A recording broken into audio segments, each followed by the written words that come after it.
Welcome, everybody out there. This is live with the Naked Bigfoot, Mike the Naked Bigfoot to be more precise.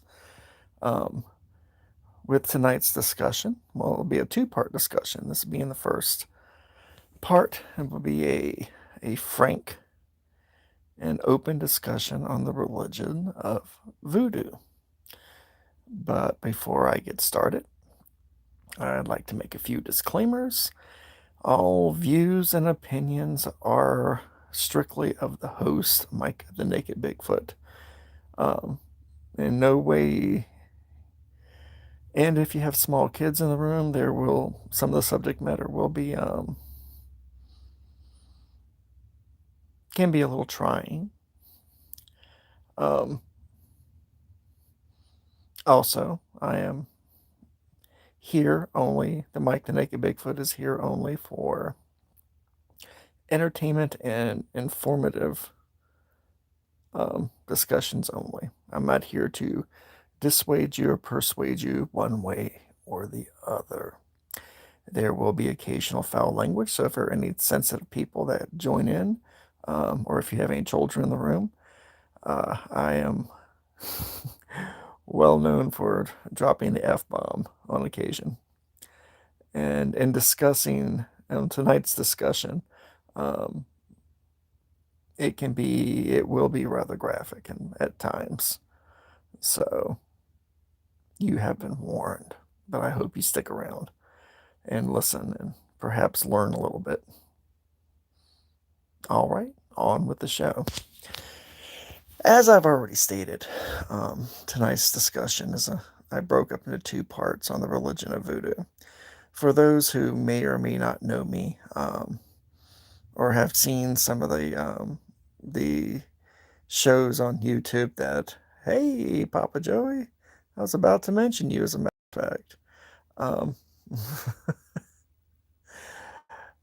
For those of you who may or may not know, I am a voodoo priest, which a male voodoo priest of my particular persuasion is known as a Hungan.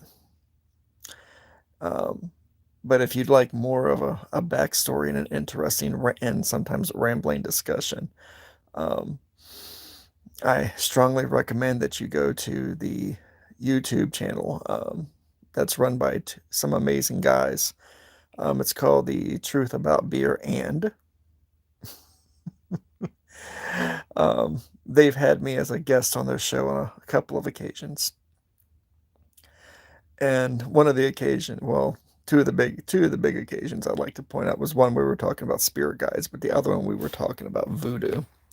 And it went on for quite some time. So if you'd like to find out more about how I became a voodoo priest, I strongly recommend that you go and check out that episode.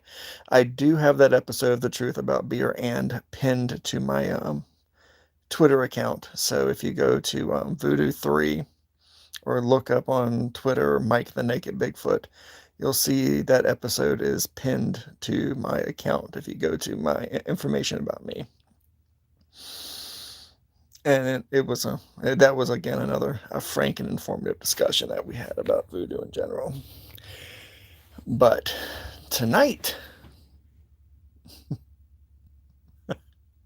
yeah, I had a lot of fun doing those shows too. I got to talk about things that I hadn't talked about in a public forum in a long time. And I've gotten to the point in my life to, quite frankly, I don't give a fuck what people think about me one way or the other. I have quite the reputation of being the Boo Radley of Blue Ridge, Virginia, up here in the mountain. Hopefully everybody's either seen the movie To Kill a Mockingbird or read the book To Kill a Mockingbird by Harper Lee. But I've always considered myself the Boo Radley of the mountains, which I actually have a lot of fun with people thinking that. I don't get as many random visitors as you might think. And those who are not accustomed to the rambling that I do, I occasionally get off subject like I just did. So, but we'll always get back on subject. You have to trust me on that. Okay. What is voodoo? What's the first thing you think of when you hear someone mention voodoo?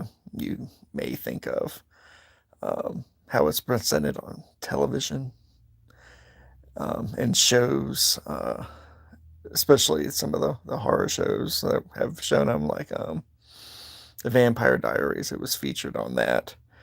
Um, there's been many, many movies that portrayed voodoo um, or aspects of the voodoo religion. American Horror Story, Coven, talked about the, uh, in very loose terms, voodoo and sensationalized what we all would expect out of religion, which most people think of voodoo dolls, curses, bloody sacrifices.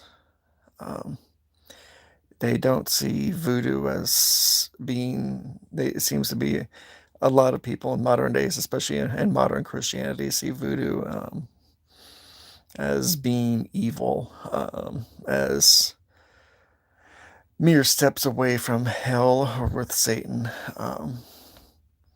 But unfortunately, there are not a lot of people out there that provide a positive image of what, and a positive face to what the religion of voodoo actually is. Um, and it's because of the negative connotations attached to it that Hollywood and and a lot of other mainstream religions have placed upon it, um, that people have never taken the time to actually go in and see um, what the faith is actually all about. It's not all about zombies and voodoo dolls or blood sacrifices. You have to trust me on that. But with that said, again, I may touch here and there about how I became a Hungan, which again is a voodoo priest, um, and how me of the Anglo-Saxon persuasion found that religion, or I should say the religion found me at the time. But again, I strongly advise you to look at some previous interviews that I did with an amazing team of people to get more details of that. But let me stop rambling and get back on.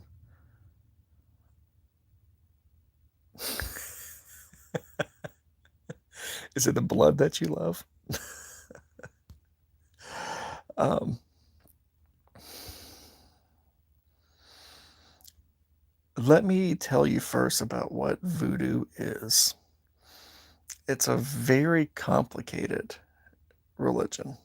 It's a very complicated set of rules um, that must be abided by the priest, not so much by the followers, but by the actual practitioners.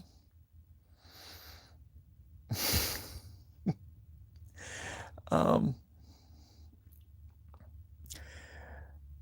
and those rules usually govern between. Let me tell you what a Hongan is. A Hongan is, if you the literal translation of Hongan, um, is a house of peace, or house of light. A Hugan is or a Mambo, which is a Mambo is a female priestess, voodoo priestess. So you have the Hungan and the Mambo.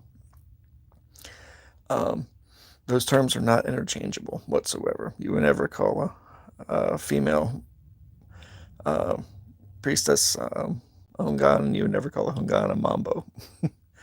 um, you'd get an arched eyebrow and perhaps a dirty word thrown in your direction if you did that.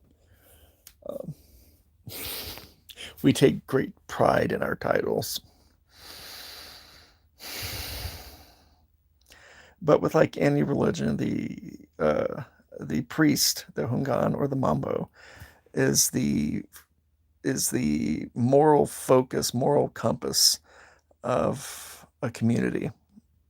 And I'm going to use Christian terms that you'll be able to relate to. Um, So let's call them parishioners. We are the center of that wheel of parishioners. And one step apart, we are there to provide um, guidance, um, uh, we provide health both spiritually and physically. Um, we provide our blessings. We act as the vessels of the ancestors, both the ancestors of the parishioners and the ancestors that govern us all, which are known as Loa. Um, and the Loa, and that's Loa, not Moa, a Moa. And sometimes people confuse the two, or sometimes my accent or lack thereof of an accent, people think I'm saying Moa and they think it's something Polynesian. But trust me, it's nothing Polynesian. It's actually Loa, Loa, which is sometimes pronounced Uwa or Uwe, which is Uwe. It just depends on, it's like it's like calling, in the north, people call soda pop, and in the south, we call it soda. Um, the Uwa and the Loa, you can consider the same thing. It just depends on what region you're from and what aspect of the faith that you um, are a part of. But the Loa are broken down. We act as much, if you think about much like the priest. The priest is the voice of, acts as the voice and the shepherd, um, and channels the Holy Spirit. Well, in voodoo, we do the same thing. As a Hungan, we do the exact same thing. Uh, we channel the spirit, the Loa, and the ancestors. But like I said, there are different levels, In Christianity, they have the angels, the archangels, and then they have, and those are broken down into various levels. You have your thrones, your dominions, your different um, levels of in the angelic hierarchy, leading all the way up to the Father, the Son, and the Holy Ghost, and dealing with God, who is stands at the very top of that pyramid. Well, and voodoo, it's the same way, and with the Loa, it's the same way. Um, at the top of it stands a fam. Well, it's referred to as a family. They're not known as angels. They're referred to as a family. God, please don't get me started about angels. Oh, that'll be a whole. That will actually. I will do a live about what I think about angels, and that's going to piss off a lot of people. So don't miss that. It's going to be worth it. I've been. My heretical blasphemy kicks in hard when I start talking about that. But I'm beginning to ramble, so let me get back on topic. Lower are divided up in families, and at the head, or we call them families. And at the head of the families lies the eldest Loa, the eldest spirit, who is a deified spirit. He was one of the creators of the world, one of the creators of everything. And they represented an aspect of creation, whether it be life, death, and then those are broken down into the lesser aspects of life, which can be love, hate, emotional state of being. One of my favorites, information. Um, but me, as the Hungan of my sect and of my parish, the family that sits at the top, that we do not disrespect any Loa or any of the deified ancestors, or any of the lesser ancestors or the lesser Loa who are not named, because we do have Loa that have no names. Like there's a lot of lesser angels in Christianity that don't have names. We just refer to them as angel spirits. But there are lesser Loa that have no names but act as intermediaries for us when we wish to contact the higher levels in the family. Uh, the greatest concentration of Loas that are worship the one big family. They're called the Gede. That's Gede. Um, at the top of that, you have such characters, and you'll recognize some of these names both from movies and from television. Um, you have Damballa. You have the more famous Baron Samedi. He's the one who usually is portrayed as somebody who has painted a white skull on his face with a top hat. Sometimes they have him riding a bicycle. Most of the time, it's a gaunt man holding a shovel and a gravestone. He's Baron Samedi is mostly associated with death, and that's how he's usually portrayed in most media. It's portrayed as death. Um, Damballa has become quite famous. If you guys are aware of the Child's Play movies, it's the one that Charles Ray is always begging Damballa to give him the power to transfer his soul into another doll or into another person. They're always invoking the name of Damballa. And by the way, I'm going to touch lightly on doing such things frivolously because you shouldn't be doing things like that. But it's Hollywood. They do dumb shit.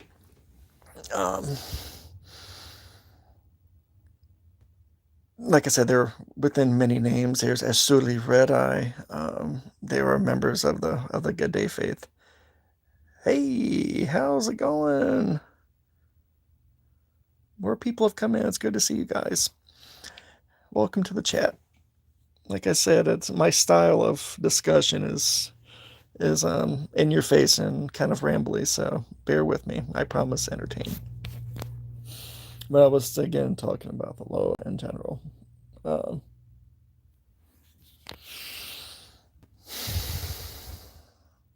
they're broken down into their household and the families and their children. Like Azuli Red Eye, she's considered both the aspect of she's in the voodoo religion. If you wish to find love, whether it's physical love or whether it's emotional love or showing love for another person, you would ask for her favor in it. But she also represents the aspect of scorned women and and men as well. Um, if you, whoops, did I just blank out? Oh shit, I did just blank out. Everybody still hear me and see me?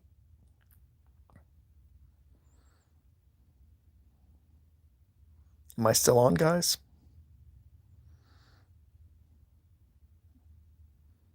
Somebody type something.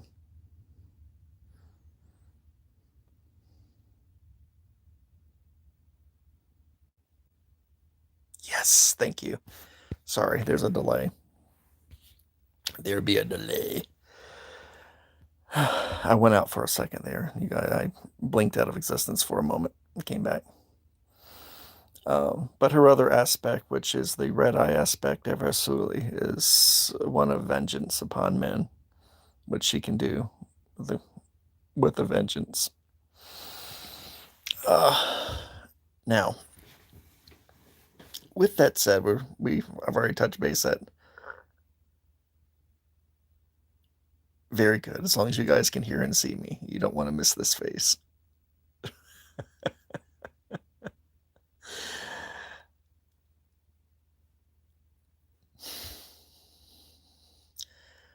when you're when someone comes to the Hungan or the Mambo and they have questions, um,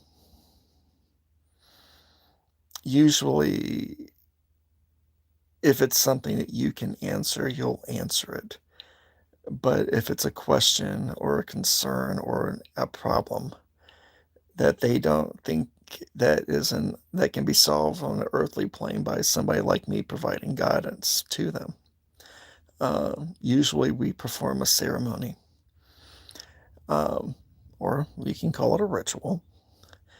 But the ceremony involves invoking the loa that you wish to that the person, your parishioner or person has come to you that's asked you to commune with. Um, and then it gets to the and communing with a loa as a Hungan or as a Mambo um, is it's hard to describe. Um, you act as a vessel, and if the law in question finds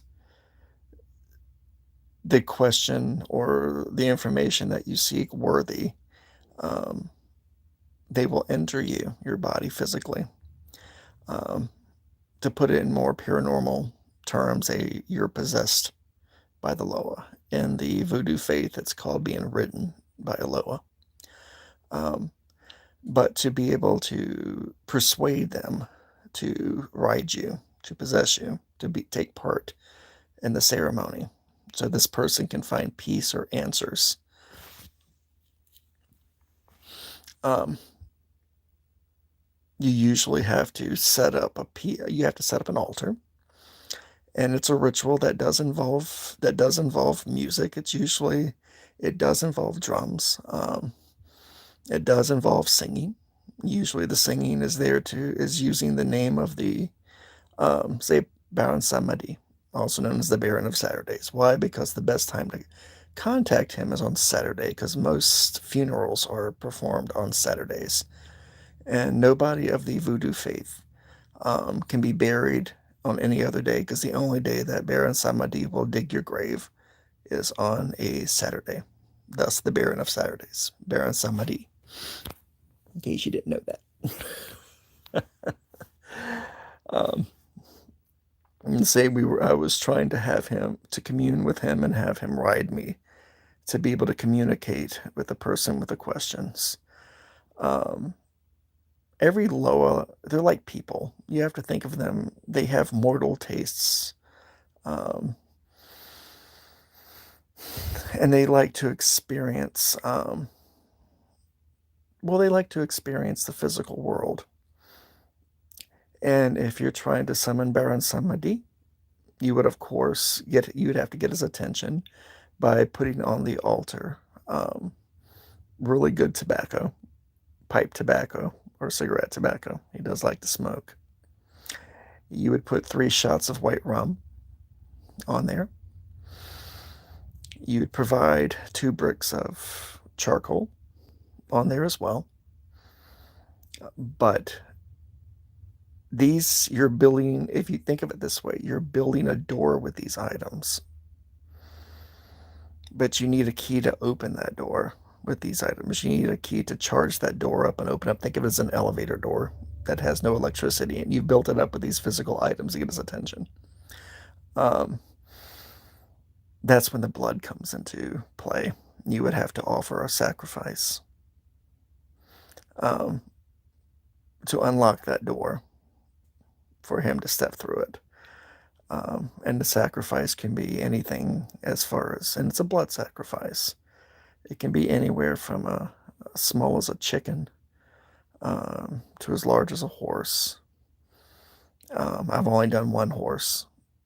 I've only sacrificed one horse in my time. I've done many goats and many, many, many, many chickens. But again, to unlock that door, to charge up that elevator with electricity, to get those doors to open up, it has to be fresh. You do not drink the blood. You're not there drinking it, nor do we. You never do a human sacrifice. Human sacrifices are not a part of the voodoo religion whatsoever. They don't sacrifice babies of any sense. Now, sometimes if we need the innocence of a child there, if we're to be there during the time of the ritual, the only thing that they would do would be there, and they just wouldn't say a word. They wouldn't be touched. They'd be there for their innocence, to show our sincerity by having an innocent there to pay witness to them. That's the extent of that, to having a child there. Or if there's a child, if it's one of the Hungan's children or one of their assistants' children that are being trained to come into the faith, and we'll bring them in. But they are never the ones to ever kill the animal. That's always to sacrifice the animal. That's always the place of the Hungan or the Mambo. Nobody else is allowed to touch the dagger to do it with, and nobody's allowed to touch the blood of the animal once the letting has begun. Only the Hungan is allowed to do that. And I will admit, it's a bloody affair. And the sacrifice is done at the crescendo of the ceremony. Um, I'm going to use a word that I may have to explain later, but let me explain how it feels right when you're about to do the sacrifice. There's a building energy. You're being looked at, but you're not being. Oh, I'm getting goosebumps when I talk about this. By the way, this is Fat Tuesday when this is being recorded. And for those who don't know, in the Voodoo religion, the day of Fat Tuesday is quite sacred to us because Fat Tuesday is one of the in-between days when the veil between the physical mortal realm and the veil of the ancestors, the Loas and the spirits, um, is permeable. It's very, very thin. And on Fat Tuesday up until midnight, um, the Loa can walk amongst us and experience the earthly delights around them for one entire day. And we're able to interact with them better on Fat Tuesday. There's other spiritual days like that throughout the year, but I thought you guys would like to know what the importance of Fat Tuesday is. Any ritual or ceremony conducted on Fat Tuesday is really charged. You really can get results done on Fat Tuesday. Just in case you guys didn't know that. Now you know.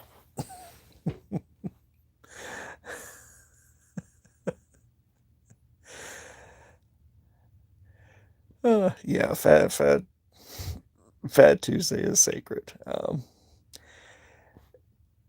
If you're on days on high holy days like this for us, um, the Hungan or the Mambo, who's always sensitive to the natural and spiritual world around them. Anyway, we just are.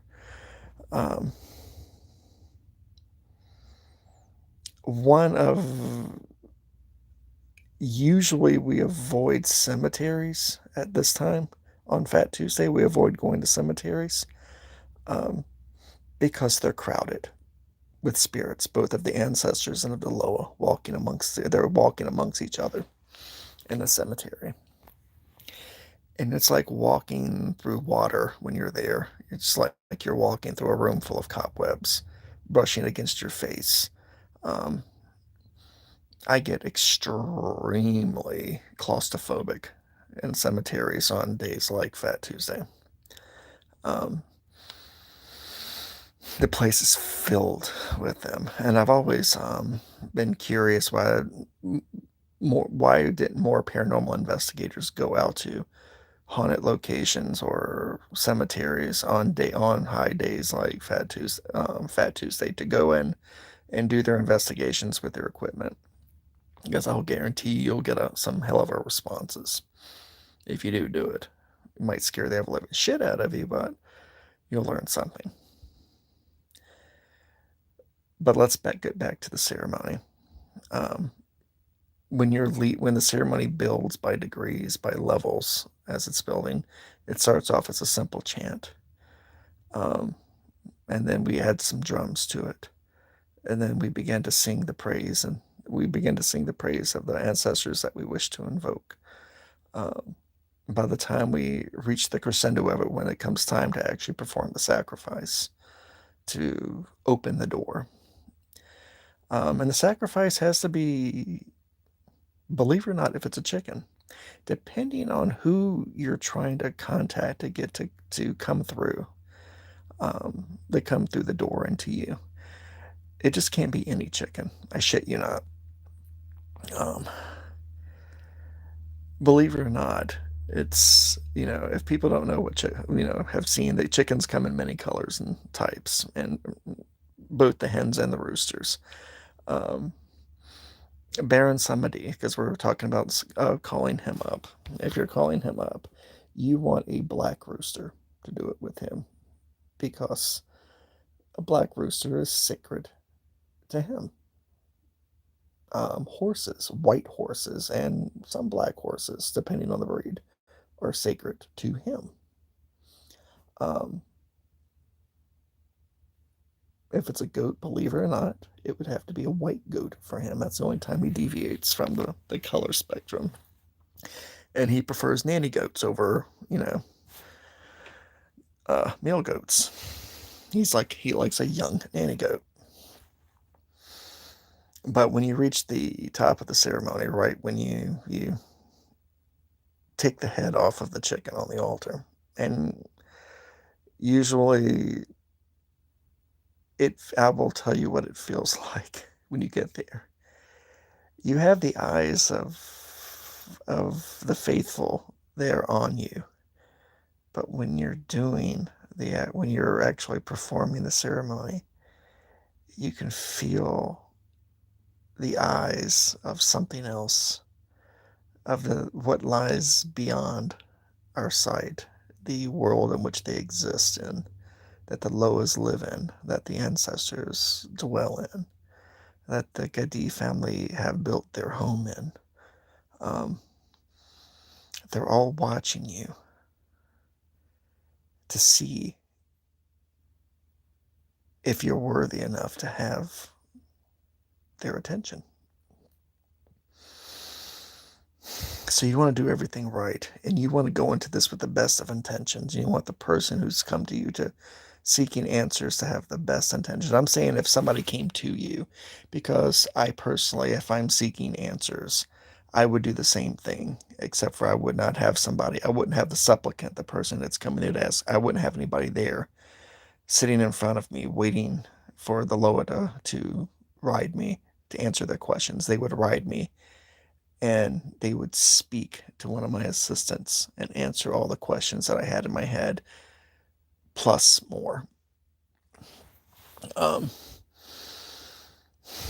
as soon as you cut the head from the chicken, because we're using the chicken for the example, um, you would raise the chicken from the altar while the blood is still flowing, while the heart is still beating.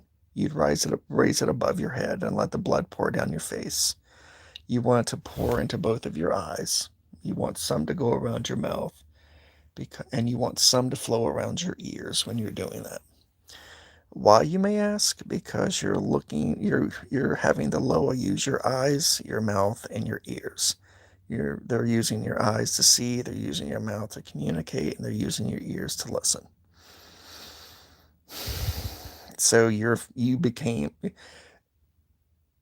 that opens up the gate upon you. You are now officially the gate, and you've been opened. The elevator has been officially charged up, and the doors have swung wide open. What's it like being ridden by a ghost? Let's use a word. I'll use this word, being possessed by them, because it's something most people can relate to as possession. And this is not an exorcist possession. This is there's no transmogrification of your face. You don't change colors. Your skin tone doesn't change. You don't have flames all around you. But I will tell you what does happen. Your voice does change. You'll speak in the accent of whoever it is that's walking, you're channeling at the time, whoever's possessing you at the time. Your eye color does change as well. My eyes usually go from a odd shade of hazel with red and green flecks. Um, they'll shift completely to a bright green, the greenest of greens, or the bluest of blues. Shit happens. It does happen. That's the biggest physical transformation that does happen. If things you do change, when you are being possessed, there's no way for it not to change. Um, your assistants have to make sure, and when they're speaking through you lose complete control of your body, of your limbs. Um, you're there. It's like taking a full body muscle relaxant. That's what it feels like. You're there, but you're not there. You become a steed. You're being ridden. You think of yourself as a horse, and somebody's in the saddle, and they've got the reins, the bit in your mouth and the reins around your neck, and they're riding you, literally, and guiding all of your movements. Your movements are no longer your own. You become a beast of burden during the session. I will say the first time that happened to me, when I allowed them to come within me, to walk within me. Um, and I say allowed, lesser Loas can pop into you, the greater ones, the greater ancestors, the greater members of the Gadi family. They won't bother to randomly possess you. They have other matters to attend to, but their family members and their children, um, and their servitors, they can come to you without a ceremony, um, on high days like this, on Fat Tuesday, and they can step into your body and communicate with you or use you for very, very brief periods of time to interact with our physical world. That's a very unsettling experience when it happens, but it does happen, and more often than I care to admit to. um, you're completely aware of what's going on, but there's no way that you can't stop it. When like if Baron somebody was speaking through me, um, he his nature is strange. He has a foul sense of humor, um, a very bawdy way of speaking when he is addressing a supplicant or if he's addressing me personally. But the way the things he says are incredible. When he's first talking, he will say things that are very, very inappropriate and very, very personal. But it's a test, to see if the person that he's speaking to is worthy of his attention or worthy for the information that they wish to have from him, or the advice they wish to have from him, or the blessing they wish to take from him. Said he can be incredibly inappropriate and foul. Um, and you usually have to explain this to somebody who, like, if somebody from outside the faith is coming in and they wish to experience the ancestors for the first time, um, I'll take a moment before the ceremony begins to explain to them and what to expect so they don't run screaming out of the ceremony when this guy turns around and his face is covered with blood. And he has veves drawn on his face and, and flour, and across his body, and flour mixed with bird shit. Oh, what's a veve, you may ask? A veve is a symbol. You know how um, if you think of the Old Testament, there are different symbols that represent angels, and the major symbol of the religion is a cross. And then the angels had their own symbols that represent their names. Well, in the Voodoo religion, there are the same symbols. They're called veves. Again, if you think of them as crosses, uh, I have a vast array of veves throughout our entire house that represent the names and the spiritual names and the physical names of the various Loa. Because I do not offend any member of of the pantheon whatsoever. I pay them all equal respect. Um, which I should have said early in the ritual. When you draw a veve on your body, you got to have a corresponding veve on the altar as well to set up that link with your body, with them, with their names.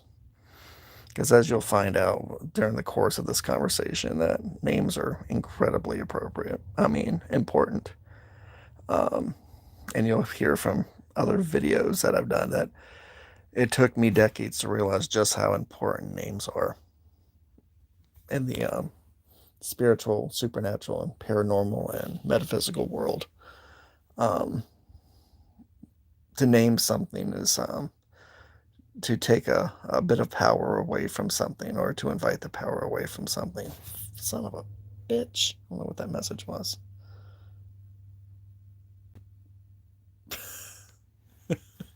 I just had a message pop on my screen. I'm sorry. Um, during the think of once you've got the Loa within you, that the Q&A session begins either with you personally, and you're literally talking to yourself and answering yourself, or with the supplicant who has come for advice and answers. Um, the Q&A session begins then, and they'll see whether or not they're again worthy of the knowledge, and if they are, they'll provide the knowledge of the ancestors, which is terrifyingly accurate. If they do not find you worthy, they will call you a number of interesting names, or they'll laugh, and then they'll disconnect from me personally. They'll disconnect from me. It's like pulling the plug out of a wall, you know, of a phone. You immediate disconnection, and you drop to the ground because they just, they cut the strings. There's nothing holding you up anymore. But if they find that person worthy of their advice, of their knowledge, um, then they'll stay. I try to the people who help me, my assistants who help me, and my son is one of them. Um, I've always asked them to make sure that, you know, that when I'm being ridden, that it shouldn't last for more, because it takes a physical toll on you, and I'll explain that in a minute, as well as a spiritual and mental toll upon you, and you have um, these spiritual beings within you, acting within you. They are things of great power, great knowledge, and um, terrible and beautiful intelligence at the same times. But it's not something that mortal people should have within them for long periods of time, because they can affect you greatly. A minimum of a half hour and a maximum of 2 hours. When it starts to approach 2 hours, they step in, and no matter what's going on, they step in and they lay all their hands upon my body and begin to ask the Loa to leave me. They take their fingers and they'll wipe the blood off my eyes to begin with, and they'll smudge the veve off my forehead to begin to sever the connection, and ask and thank them for coming in and providing their spirit and their advice and their presence at the time, thanking them and asking them to leave, um, and hope that they would come back again, and they find everything pleasing that was done that evening. But sometimes they don't leave you that easily. Again, let's talk about Baron Samedi. He's quite stubborn once he begins to ride you. He doesn't, and his children, once they enter you, they don't like to let go. Um, they love interacting physically with the mortal world, with the world of the living, the material world. They like touching, they like tasting, they like speaking, they like hearing, they like singing. Um, Baron Samadia, one of the things that he enjoys experiencing, and he usually will not leave until he has done this, is that the person that he is riding, which is me, the Hungan or the Mambo that he is riding, um, he will inflict pain upon them. You have to remember these spiritual beings, these Loa, they do not have physical bodies to experience things like pain or cold or burning, any other physical sensations like that. And on multiple occasions, um, which you have seen, it's been over dramatized in movies and such, is the eating of glass. When you're possessed, when you're being ridden, is eating glass. And it's usually from a cup that's on the altar that he will grab up and put in your mouth, and you'll bite down on it, and it will cut your gums. Oh, son of a bitch. Today's been a day, guys. Sorry. But I've eaten glass on more than one occasion. He's not swallowed it, thank God, because they were able to disconnect me from him before and got him to leave before I swallowed it. I have had to go to the hospital before after they thought I had swallowed it. They were afraid it would kill me. Um, I've had my fingers broken, pulled back, and nothing. You can see it as it my fingers are pulled back, and you can hear the bones cracking. And then I've had my toes broken by possessions of him, because your muscles and your start to contort in ways they shouldn't contort in, and your joints move in ways they should not be moving in when he is in possession of you, when he's riding you. Uh, he finds the pain exhilarating. It's something he does not have access to very often. Um, I've been burned, but I expect that as a worshiper and as a faithful who gone to the faith. I expect him to act that way. If he decided not to hurt me in some way when he did not want to depart before doing that, um,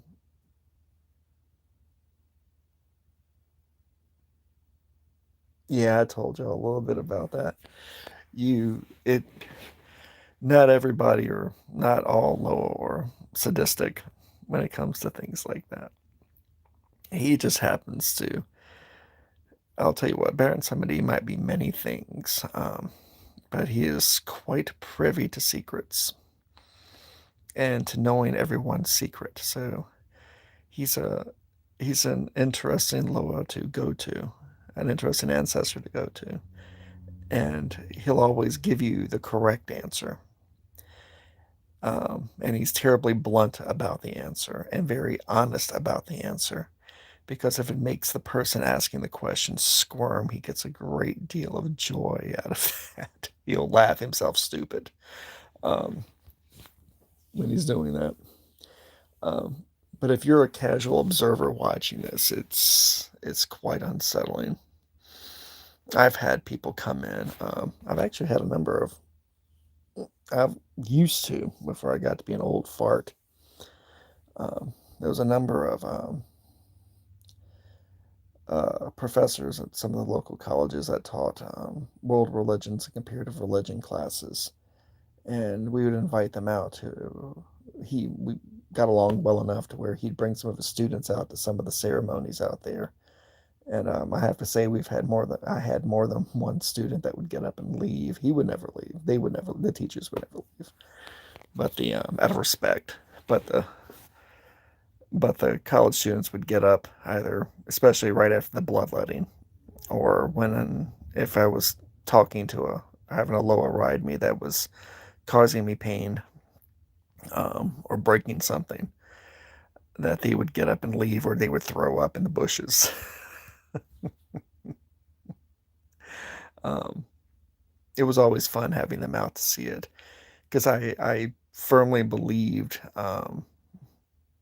to in having people know the truth versus what they would see on television, or if they were walking down Bourbon Street and Mardi Gras, and they'd go in and buy voodoo dolls, or at these little trinket shops.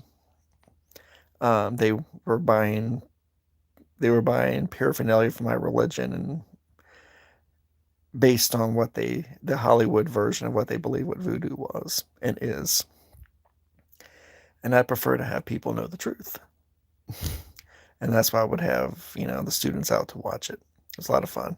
Actually, I had a grad student write a paper up about it, a really interesting paper about it. It was a lot of fun. He let me read it before he turned it in. So it was nice being a part of that. It was a lot of fun.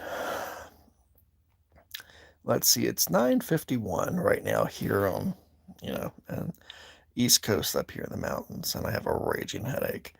So I'm going to pause for 1 minute and tell you what to expect on part two of this discussion. Um, but let me finish up with disengaging. Once you get them to disengage, I'm literally, I really can't walk or move if there's physical damage done. Um, I'm in a fugue state for at least 3 days for me to recover from a major ceremony. It's a good 3 days of usually bed rest for me to fully recover because it's aside from everything else, it's physically, mentally, and spiritually exhausting. Because when they disengage from you, it's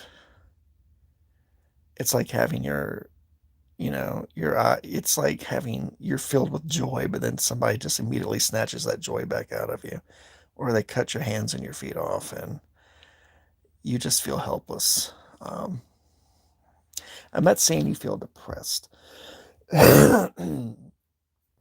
but it's a borderline depression once they disengage from you because you realize just how lonely you are in the world, how alone you are in the physical world.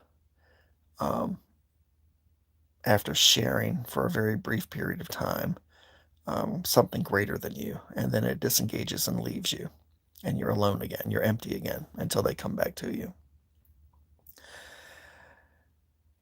Alrighty, let me tell you what to expect on part two, because I just hinted at it there. How does a Hungan live?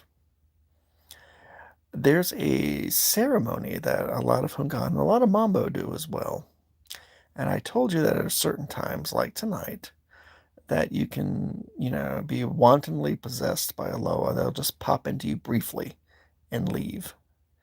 Like if you're eating an ice cream cone or something and they want to see what that tastes like, they'll walk right into you to do it. Or if they want to see color for the first time, they'll step into you to see the color of a flower, see the color of the sky. Because they don't have these sensations, they don't see these colors and these beauties um, in their world, outside of our world.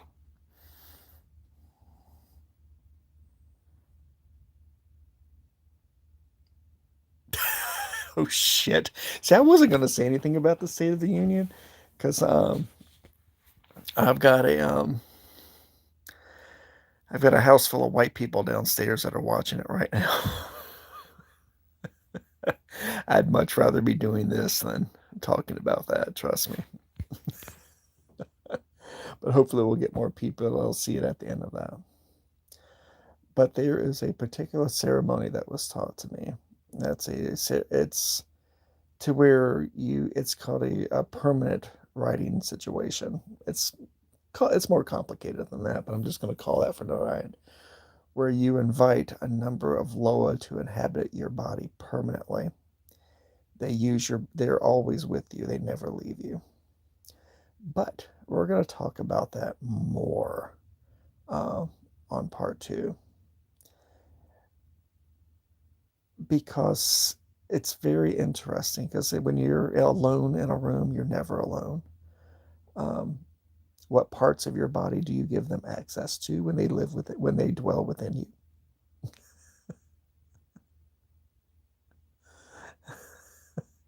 Yeah, much more interesting than freaking State of the Union. But I'm going to tell you more about the daily life of the daily ons again on part two, the daily life and sometimes hourly life of a Hungan or a Mambo. And then I'll tell you um, all faiths and all religions have a dark side to them. And in voodoo, there is a dark side. It's not the Hollywood dark side, but there is a dark side. And that is called a bakor. And I will tell you I will go into more detail of what a bakor is. on part 2. So I want to thank everybody for coming tonight. If you like what you heard, please hit the like button. If you haven't subscribed, please subscribe. Um, you can leave comments if you wish to leave comments. You can be critical. You can hit dislike. You will not offend me whatsoever. I like people's opinions. If anybody wishes to ever debate me or come online and talk about their experiences versus my experiences, I'm more than happy to do so. You can reach me again on Twitter at Mike the Naked Bigfoot, but my handle is Mike the Naked Bigfoot, and it's at Voodoo Man 3 if you want to look it up. Again, I have a link pinned on my Twitter account that will lead you to an interview I did with The Truth About Beer. And um, yeah, I had fun doing that interview with the guys at The Truth About Beer. That was a fantastic conversation that lasted, I think, a couple of hours. Um, so I get it. I want to direct everybody there, and I have a great night. I will post when part 2 is going to show up. Um, I hope you enjoyed it, and I hope you enjoy part 2 when it comes. Have a great night, guys.